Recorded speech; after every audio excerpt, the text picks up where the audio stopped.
This is the 2016 Specialized Levo FSR S Works. So it's the top of the line full suspension electric bike from Specialized. It's got these 6Fattie tires. So that's kind of the 650B, 27.5 inch diameter by 3 inches. So down here, 3 inches, a little bit larger. You know, we're not talking like true fat tire bikes, which are 4-inch plus, but it's definitely giving you more surface area and some float.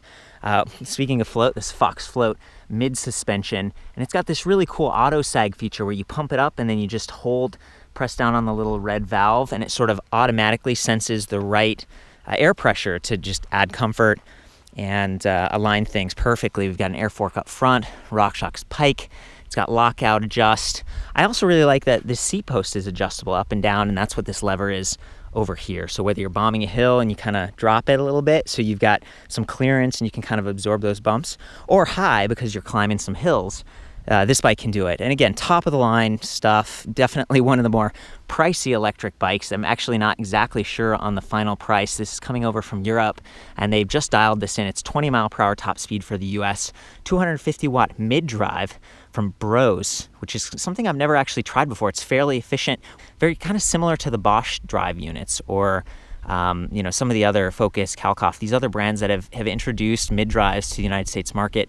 It keeps the weight low. It gives you very responsive feedback when you're pedaling, so it's more natural when you're riding on a trail, of course. And then you've just got that balance. And same with the battery, very custom battery. It's built right into the down tube.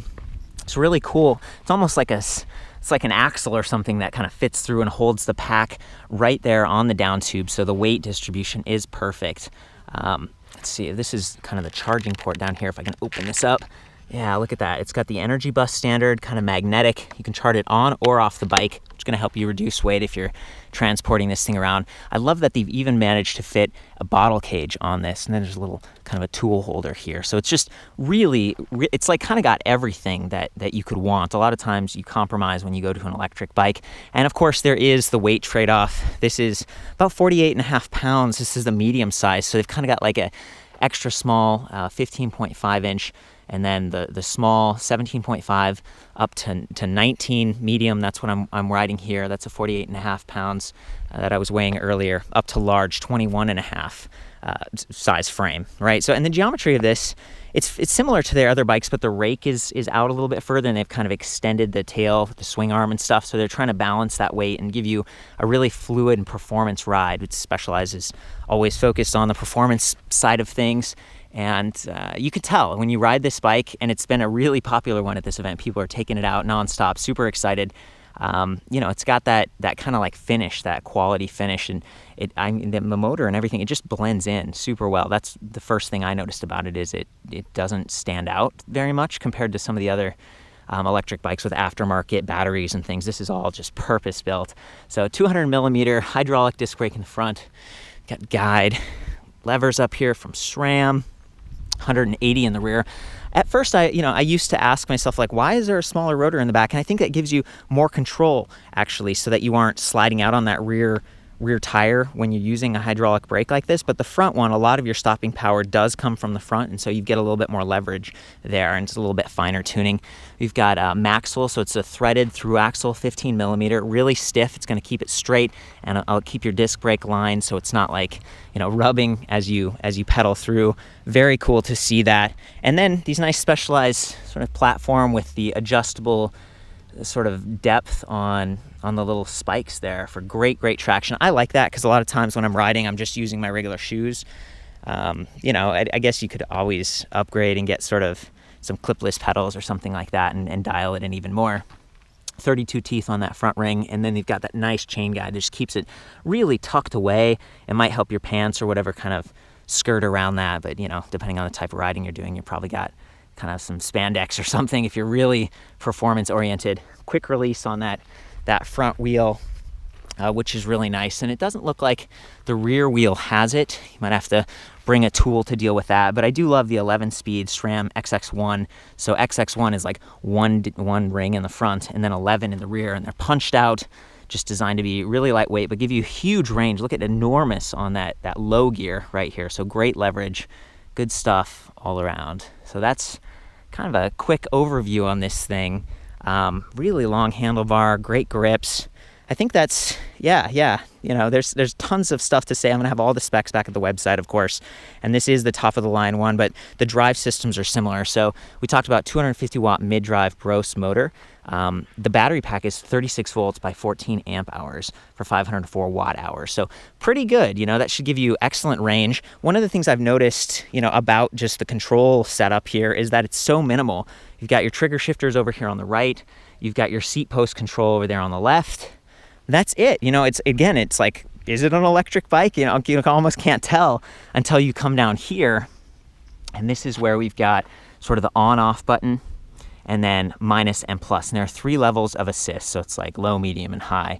And of course, you're going to burn through the battery quicker at high, but you're going to be able to hit those top speeds easier and power up, you know, steep inclines and stuff. So that is cool.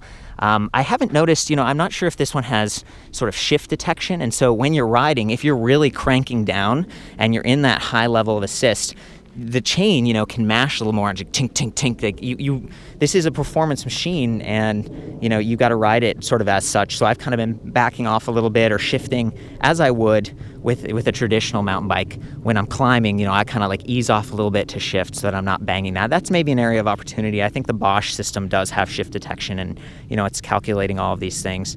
Again, there's several levels of this bike. This is the top of the line one. So it might be time to just hop on this thing and give it a ride, scoot around. I'm just gonna like hop on and try to set this up for the highest level of assist. Kind of hear it beep. There we go. Smoothly taking off here, absorbing those bumps. Can't even really hear it. Whoa. Swap up the camera side here.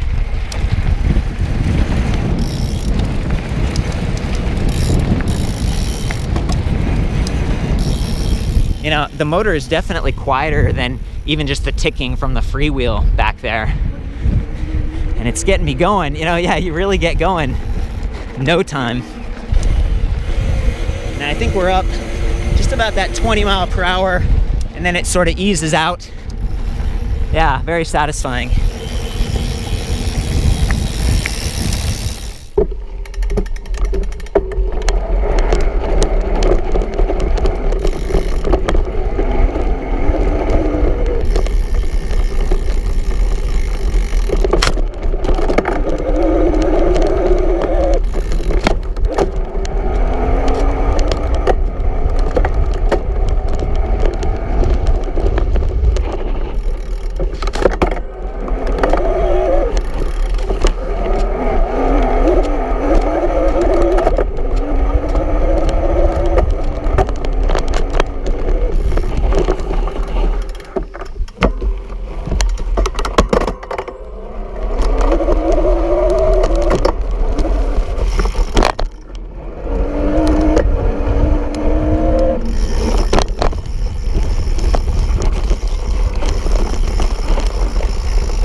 You can definitely hear the motor a little bit, especially in those higher RPM moments when you're in a lower gear. You hear that gear mashing when you're shifting up. especially from those low gears to high, and like tink, tink, tink. Also, you know, as far as motor power, I was experimenting. I think it must be a combination of cadence and then torque sensing, because I wasn't able to get the motor to activate when I lifted the bike and pedaled. But then, of course, once I'm actually on it and I'm pedaling, it's rolling, and I'm putting in some of my own energy, it starts to really accelerate. I just pedal really lightly. You know, I'm just getting very little power, and then I push down more, and I'm getting that torque. So, yeah, it's definitely a more advanced torque sensor, but I do think it has that speed component as well, so that it doesn't just take off, you know, if you're lifting the bike or something. So, very cool. So that's the full suspension Specialized Levo mountain bike for 2016. Again, they got a couple other versions that are sort of step down the components and stuff. They've got some hardtails, even a fat bike. So very exciting to see this. I think the mid-drive is definitely the way to go for off-road, to get that climbing power, to get the range while keeping weight relatively low. But for the full write-up on this with pictures and feedback and stuff, I'll see you back at ElectricBikeReview.com. If you're in Europe and you've already tried this bike, you know, chime in, share your feedback. You know, what do you like? That kind of thing. Ride safe.